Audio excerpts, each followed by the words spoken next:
What is going on tonight? So I just wanted to update you guys on my aquariums. I know a lot of you guys don't watch the live streams this late. Apparently I have no idea what time it is. But I know you guys don't really watch the live streams this late, but I like to make them this late as well. Some people do tend to pop in. And honestly, it's the only time that I've honestly time to update you guys. And it's cool too because, like, if anything does happen, like, I can update you at night versus updating you the next day or updating you, I like to keep it simple and easy to update, if anything does happen the night of, the day of, I have time to update you guys, create videos, stuff like that.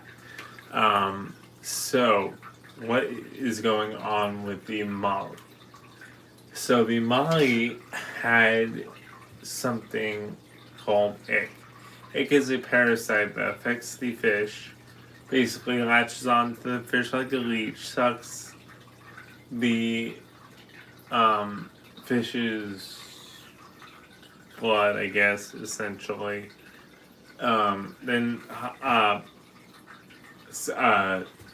falls off the fish, reproduces, sucks on the fish again, falls off, reproduces. So it's like that's how it would essentially breed itself.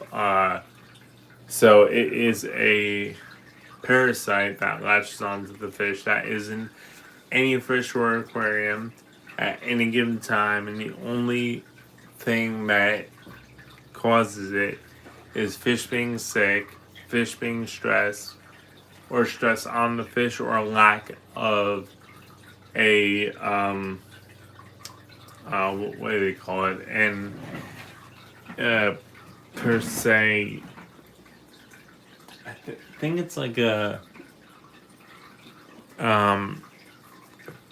like a mucus on the like a protected mucus on the fish's body that essentially would protect the fish from any diseases like ick.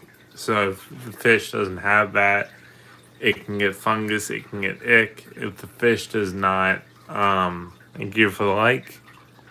And you guys can comment as well if you want to. If not, that's okay too.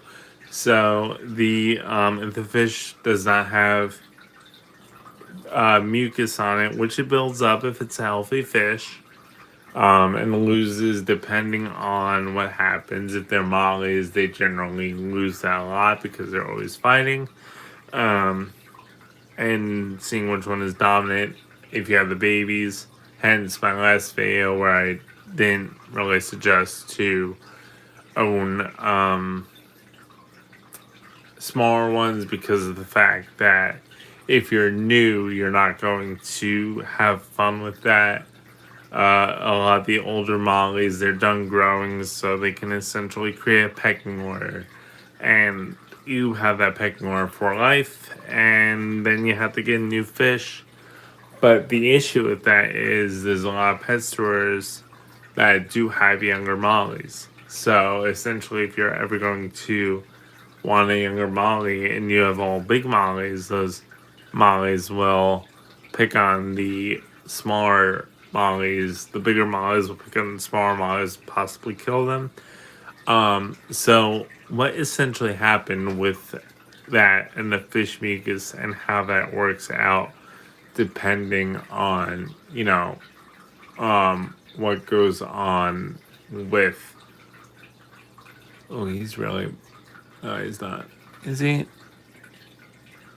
No, he's fine. I think he's okay. He's just like acting a little weird, but he'll be okay in a little bit. I think he's just getting away with the parasite or whatever. Anyways, yeah, yellow fishy. Yep, that is a gold dust molly. And a no, that's not gold. Okay, so the yellow fishy is a gold dust molly. The half black ones that you guys see are panda mollies. And I may be also getting another catfish that looked pretty in the aquarium that I went to today. Possibly when some of these die, I do have a lot of snails in here. So it's just something that I'm looking into in the future. In the far future, actually. I'm not looking into getting it anytime soon. But anyways, so back to the Molly. The Molly is okay. She doesn't have any ick per se on her. It's just the fact that she's dealing with aggression now. She's dealing with anything that happened with the parasites, so now she has to heal everything. Hey, Christopher, what's up? Hey, GZR Roaster, what's up?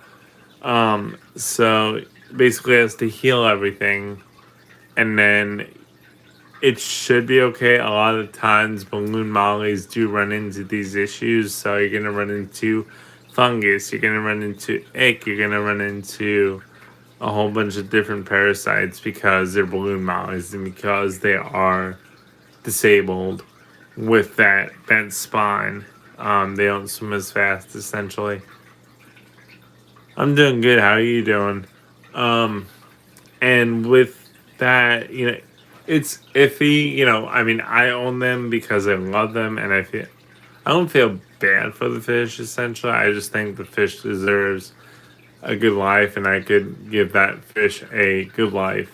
In this aquarium, obviously, ick is ick, and it's going to affect the fish, and obviously there is an aggression level between Self and Molly's, which is the orange one that you guys usually see in my streams. If I could find him, he's right here. Yeah, so they usually do get a bit more aggressive. So that could be why he's boss. Generally, that happens a lot of Self and Molly's. They are a closer, essentially genetic wise, to the wild green Self and Molly's. So that could also be why they're a little tiny bit more aggressive. But it all depends on what your tank is like, essentially. And in this perspective, this happened on live. Both fish were fighting each other, basically for dominance. And I guess the bigger one stressed out the other one, or the more dominant one stressed out the less dominant one, hence caused ick on him. Most of the ick fell off. So it's pretty much a 2-week treatment now. Hopefully this guy's okay. If not, obviously there is other fish in here that would clean him up. But it just depends on his immune system. So what the parasite, not the parasite, the ick treatment that you're giving your fish does not help the fish. It does help the fish, but super ick cure. That's what I'm trying to think of. That kills the parasite. That doesn't kill the disease that is on the fish, or it doesn't help its immune system at all. If you go with, I'm using Microbe-Lift Herptana, and what happens is this medication builds up. So essentially, the pet store uses it, like Petco, PetSmart, and they use it because it's healthier for their fish. But the fact is, if they use it and you per se get a fish while they're using it, It depends on the fish's immune system if that is going to work or not.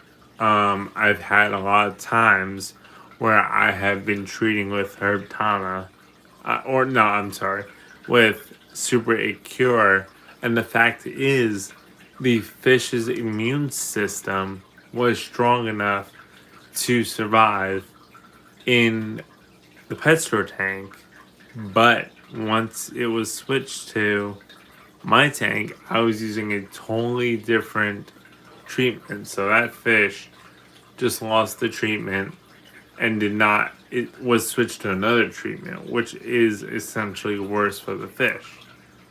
And the only time it was surviving was on the cure. So it was on Super 8 Cure or essentially Herb.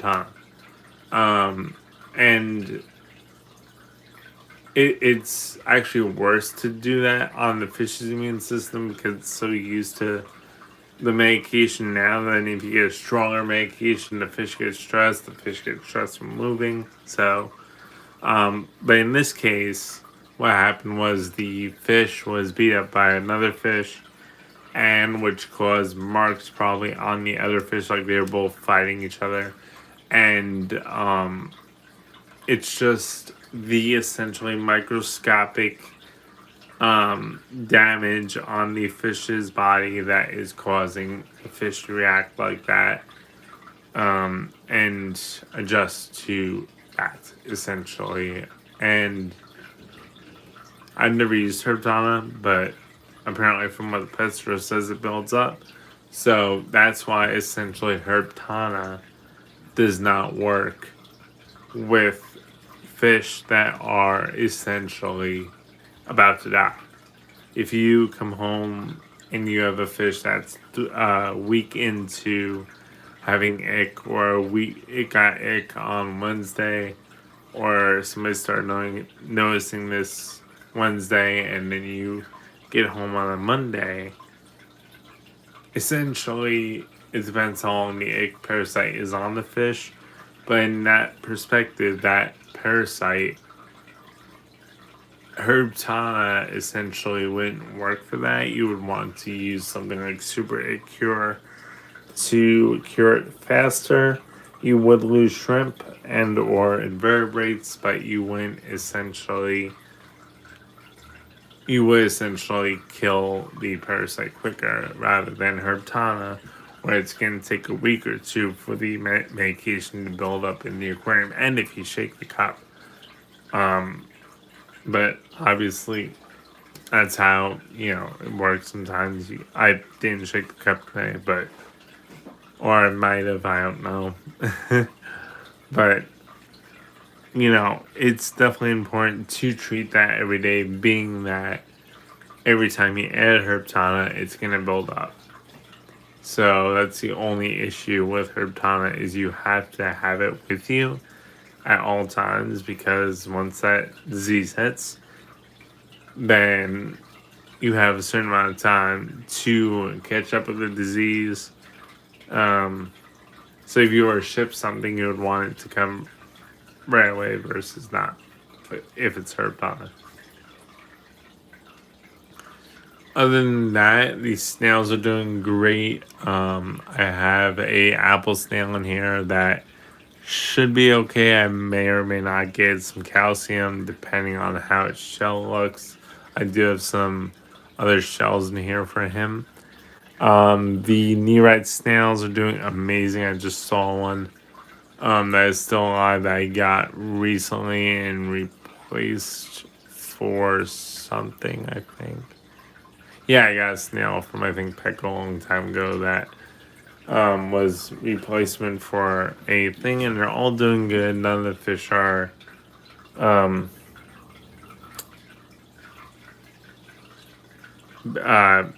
breathing heavy or anything like that.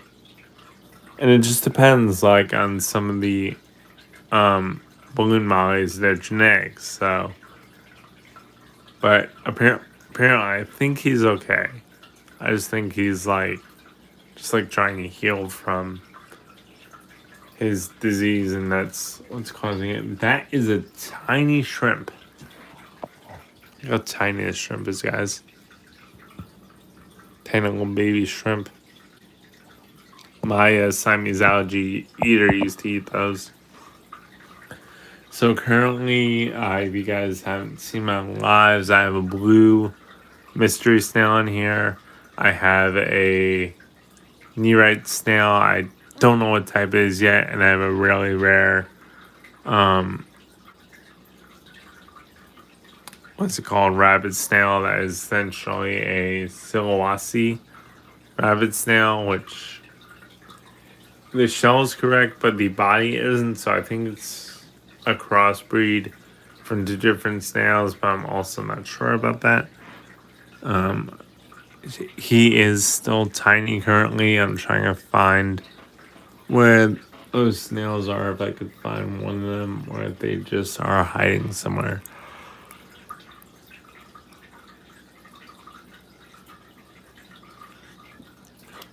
I did not see them, and the mollies are doing great. They're growing slowly. I'm trying not to feed them every day so they pick at algae as well.